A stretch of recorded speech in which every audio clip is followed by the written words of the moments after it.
Hey, everybody. Welcome to Coffee and Contracts. I am here. Coffee, cheers. Cheers. I am here with the Kevin Bell. It's when I say that. From National Foundation. He is called upon often for his expertise. I personally and lots of other realtors in our area. So, I want to show you. Let's go inside and show Sounds them like a plan. why we called him here. I have a feeling that you might be concerned too if you were to see this. Ooh, I can't turn it off. Forgot about that. So let me show you this little crack in the foundation. Well, is it a crack in the foundation or is it just a tear in the sheetrock? Raise your hand virtually if you would have been concerned by this. And Kevin, what is your take? Well, on first that? of all, clearly it's a crack in the sheetrock, right?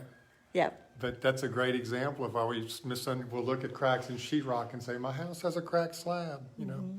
All slabs have cracks in them. That's kind of normal. So it's not really as simple as we have a crack in our slab or not. Concrete on houses is so big that there's no way it doesn't crack. It cracks when it cures, cracks when it moves a little bit unevenly, and of course, depending on your wall coverings, you may or may not notice that. In this case, a degree of foundation movement that was not even, which is the preferred type of foundation movement, would be the type that we don't notice. Right. Like a right. boat goes down when the tide goes out. It moved, but it's not like one end moved more than the other. I mean, still we're on top of the water and the whole boat did it. Well, houses go up and down a little bit, kind of like that. And when it's uneven, it can make the foundation bend. In this particular case, that bend created a little crack in the wall. Now, the bend can be measured to see how much it is, and usually it can be determined what caused it. But generally speaking, it's always due to uneven soil conditions. It's not about weight. A lot of misconceptions about that. I would have So, thought. yeah, you'd think houses sink because the end's too heavy or whatever. Absolutely, yeah.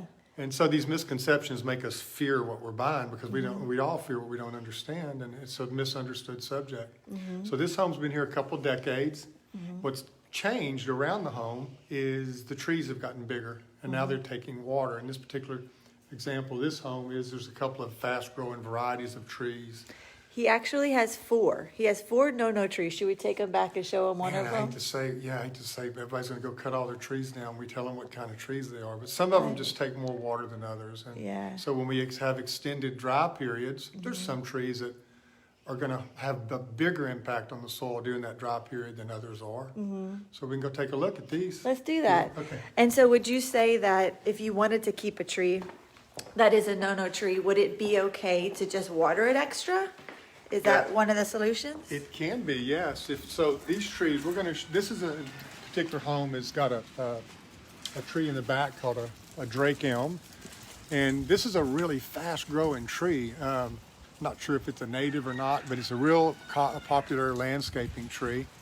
And I think the reason people like them, other than the fact that they're really pretty when they have a are lot of really leaves, pretty. they are. And the bark is unique, and it's a kind of a nice tree to look at. But they grow fast, and as such, they take a lot of water. And there's a Bradford pear in the front of this home, which has the same kind of characteristics.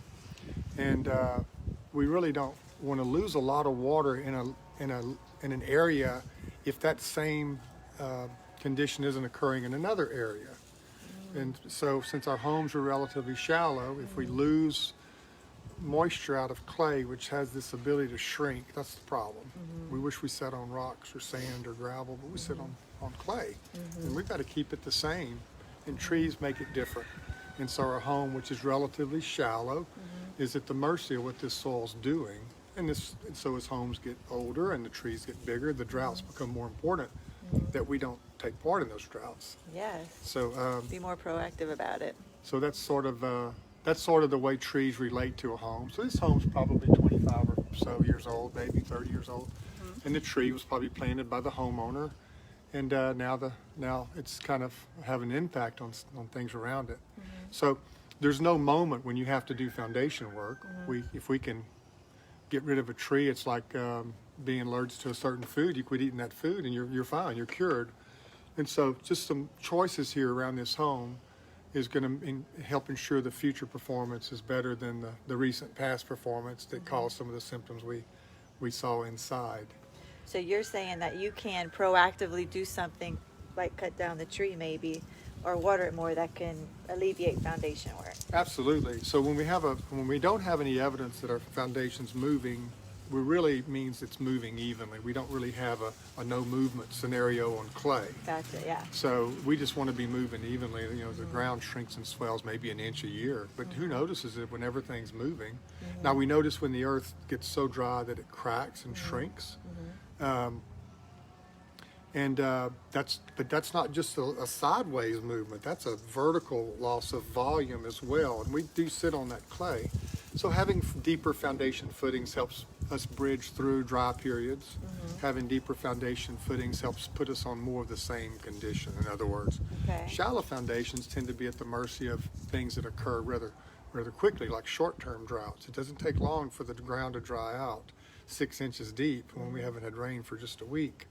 So the shallower we are, the more near the surface we are, the more likely we're going to have differential movements. That makes a lot of sense. The type of movements that make the walls crack, Okay. and the type of movements that make the doors not fit. Yeah, speaking of that, let's show that right over here. He was pointing it out to me, and this is just a storage building, so he's not as concerned about it. I don't think it's not the original door. It's got a kind of an unusual gap at the top. But what's noteworthy about this door is the way it fits the frame. The gap itself is uneven. It's bigger on one side than the other. Well, the frame around it, we've already measured this earlier, so we know that the foundation is lower on this corner right here than it is over here. And I don't think that's coincidental. I don't think that's coincidental to trees. I think it's related to the tree. Yeah, so you said this was a, That's a drake elm. that's a drake elm, and these water oaks are also kind of, They're probably native trees. They were probably just planted by a bird dropping an acorn on the ground or whatever. We've got a couple of them back here, so it's not surprising to find that this corner of the home is a little bit lower. Again, we're talking about, in many cases, fractions of an inch. In this case, maybe 5/8 to 3/4 of an inch. Now, the way we determine that, Jen, is we look for things that we think were built flat on a home. And it's not always the slab. It's rarely the slab. Slab's built flat, I guess, but not necessarily perfectly level. okay. But there's things that are put in flat or they won't work, like the door frames and That window makes frames. sense. That would have to be flat, yeah. Yeah, so we go to those things. The brick veneer is a real dependable item for the most part. There are exceptions, but typically the bricks are laid with a level line, and so in spite of some built-in unlevelness to the slab that might have occurred, it's a very difficult material to work with. And you could wet it down to the point where it's watery, and I guess everybody could have a level slab, but we don't want to believe our concrete's super watery, right? We don't think it's good concrete. Yeah. So the bricks become a good indicator. So when you look at the framing components back here and the brick veneer, which we've already done, it confirms that slope that's occurred to this area. Again, relatively minor. And if you were to see cracks in this, would that be a red flag? It would. It would make you want to know why the cracks in the brick occurred, and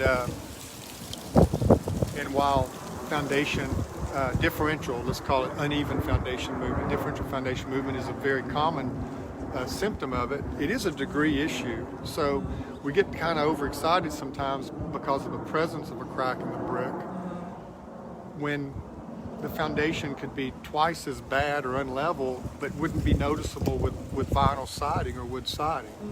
So clearly, we know more about our foundation with brick and brittle materials, like on the interior sheetrock, than we would otherwise know about it. That doesn't mean it's worse. It just means we're more aware of it. And more evident. That gives us time to make changes in the yard before we have so much uneven movement that's occurred that we have permanent symptoms that we can't do much with except to remediate through expensive foundation work. Which we may or may not have done at one point with Kevin and National Foundation in one of our personal homes. So in conclusion, is there a point that we can wait too long to call you? That's a great question. You know, there's this sort of inherent fear that homes end up collapsing or falling over or these catastrophic events, which honestly we don't ever see. It just gets frustrating to have doors that you have to shave and or you know, when you're walking in a room and you feel the slope, it's just annoying to you. Now, depending on the floor plan, you may not have any big issue with a 2-inch differential and how evenly your home's been moving, or 3 inches or 4 inches even in a big open room. But in some homes, just an inch of uneven movement can cause a lot of grief for a homeowner. Occasionally, the worst case scenarios can be plumbing issues. I've seen differential movements of a home that were so significant that the slope in the plumbing has been reversed and they can't flush their toilets correctly. I mean, Really? yeah, it can get bad. That, There's other types of foundation problems. The most common being when a slab actually separates. Now, how much it bends won't cause it to separate as long as the steel in the foundation's doing its job. But a perfectly level home or a perfectly flat home, a home that hasn't changed since it was built, can have a large slab crack depending upon the effectiveness of that steel we put in concrete. And that's called reinforcement. And while we're looking from this angle, if we just show a crack in this driveway, which is perfectly innocent because it's a driveway, but if it were inside your kitchen, you would have a lot of concern over this crack Yeah. right here. Can you see that? so what do you say if you stub your toe on it? If you can, Well, let's say that concrete... what you call it? A toe catcher. toe catcher, yeah. So let's assume that this crack were to get like this in our kitchen, but we would have already been called out and we would have already addressed this issue. We can reconnect this concrete together. Because it's a driveway, it has no real ill effect on our life in any way. We just love that we're so proud of our driveway that we forward separation. But it does function as a driveway, even with the separation.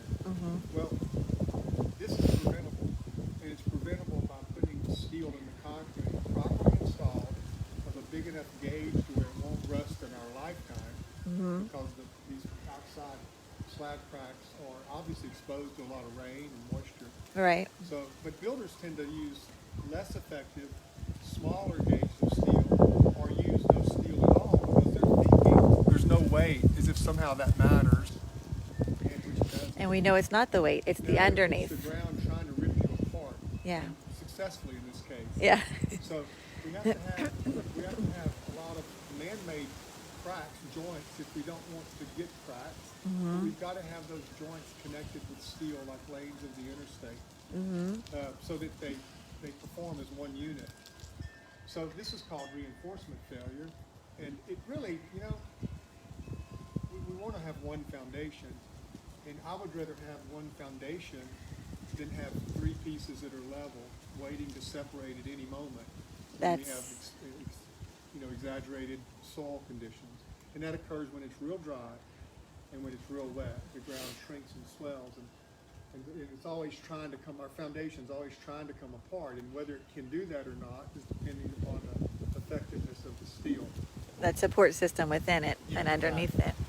That is awesome. That is great stuff. I know you have 1,000 other clients to get to today, probably.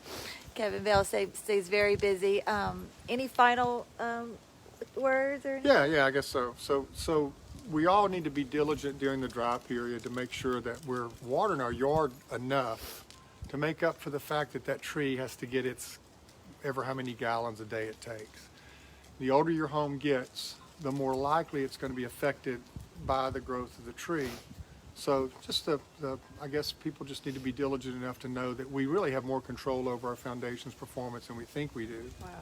And pruning and irrigation during dry periods goes a long way to helping prevent problems. Wow.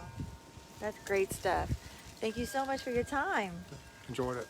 Thanks for the coffee. Thank you. My pleasure. What's your phone number at National Foundation? In Lafayette, our number is 233-3258. That's 337-233-3258. And did you have another location? Alexander, we have a number for guys up there, 318-445-0526. I can't think of our other, we have a few others. New Iberia has their own number. Everybody, that's back when long distance meant something. Yeah. We just never got an 800 number. And they could probably transfer from the Lafayette to any other area. Absolutely. We have a website also too. What's that? Probably needs a little bit of work right now, actually. Website would be nationalfoundationrepair.net. .net. Awesome. You can reach us through the website if needed to. Perfect. Well, thanks for your time. I really appreciate it. Thank you. Enjoyed it. And again, thanks for the invitation. Yeah, my pleasure. Y'all have a wonderful day. Choose joy, my friends. Peace.